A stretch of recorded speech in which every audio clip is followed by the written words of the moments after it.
A dona Eugênia se tornava cada vez mais solitária.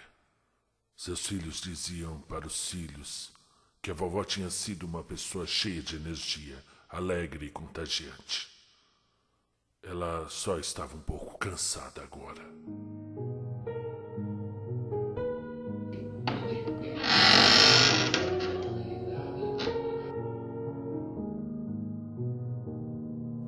O que era verdade. Eugênia sempre fora animada.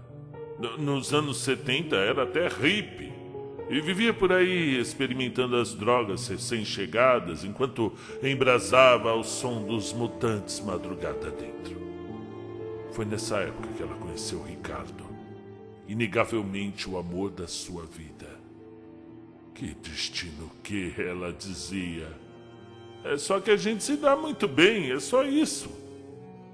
A história dos dois era, no mínimo, lendária.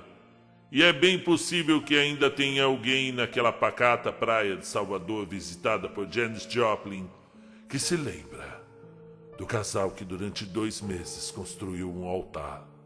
Ou alguém na costa da Argentina ainda contando o prejuízo daquele quarto de hotel que... Ufa, eles destruíram numa noite de amor ardente depois de uma violenta briga. Quem nunca, não é verdade? Mas não nessa intensidade. Eles eram 2 verdadeiros porra-loucas. Uns bons porra-loucas. E por isso foi tão triste quando Ricardo morreu no ano passado. Vítima de um câncer no intestino não diagnosticado.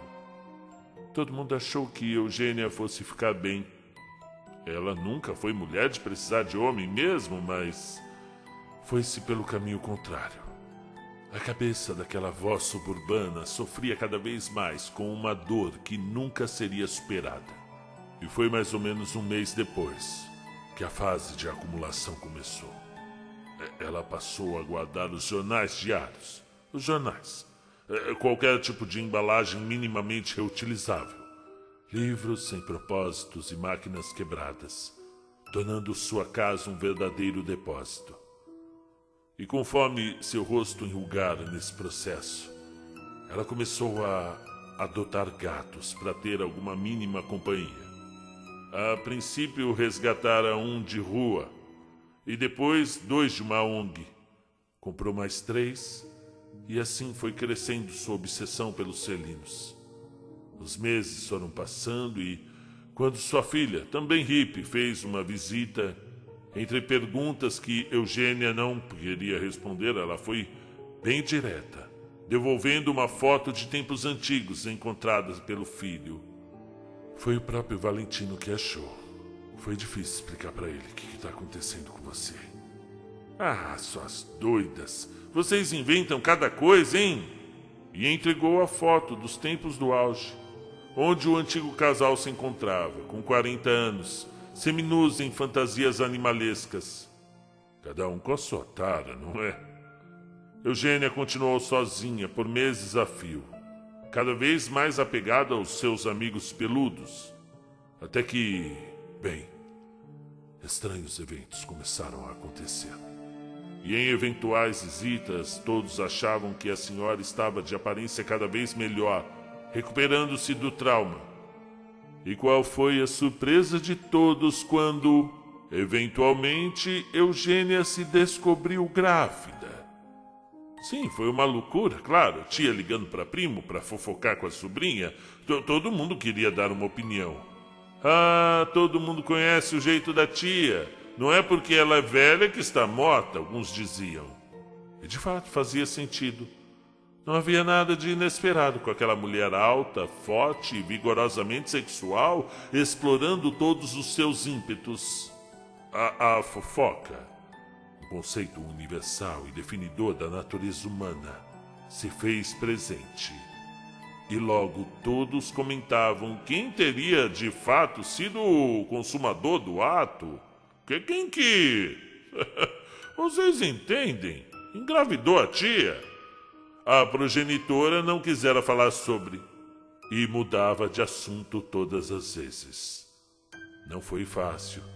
Ninguém sabia o que seria feito com o bebê e tampouco se Eugênia possuía estrutura para cuidar de uma criança. que aconteceu com o pai desse bebê? Se perguntavam sem resposta. E continuaram sem resposta até outubro, o notável 9º mês de gestação. Muita turbulência atingiu a casa dos familiares, esperando a grande novidade. Será que ele vai ser asiático? Hã? Mestiço? Ih, não sei não, hein? Muitas perguntas sem respostas e que pouco importaram depois do inesperado evento nefasto que atingiu a todos numa tarde. O parto seria caseiro e apenas uma parteira e as filhas estavam lá presentes. Contração após contração, dor e caos, gritos de medo para trazer ao mundo aquela coisa asquerosa que nunca deveria ter existido. Lá estava o mais puro fruto de amor entre uma mulher e o seu gato. Um feto humano, de fato, apenas peludo demais e com orelhas desproporcionais. Sua placenta, como não deixaria de ser, cobria a criatura horripilante inteira, esperando para ser devorada pela matriarca como num pato felino. Muita gritaria se seguiu após a cena. A parteira vomitou logo. Imagine só a realização daquele ato. Choro seguido de choro. Eugênia muito se envergonhou e nunca mais saiu de casa. Depois que a imprensa cercou seu portão. O nome do conto é A Cat Lady, de Arthur Aleixo. Olha, Arthur, eu gostei da história, senão não teria ido ao ar. Eu peço que você me desculpe eu ter parado, porque eu fiquei pensando assim, né? Poxa, ele não vai colocar a mulher com o gato ali, né? Aí foi chegando próximo, eu falei, não, ele vai colocar sim, ele vai colocar, eu não vou aguentar. Eu vou ter que parar a gravação. Mas a literatura, ela tem esse lado maravilhoso e a fantasia, ela toma conta, né? A ponto que da gente aceitar uma situação como essa aqui e embarcar na história. A história você tem que embarcar. Você não pode vacilar como eu vacilei aqui, ter dúvidas como eu tive. E realmente eu cheguei na parte ali crucial e parei a gravação, levantei, olhei pro notebook, eu falei, não, o cara tá me tirando, mano. Eu acho que é essa a sensação que ele quer criar nas pessoas, né? De falar, pô, você acha que você viajou na maionese total, cara. Gostei, Arthur. Muito obrigado por ter oferecido essa história a todos nós e até a próxima.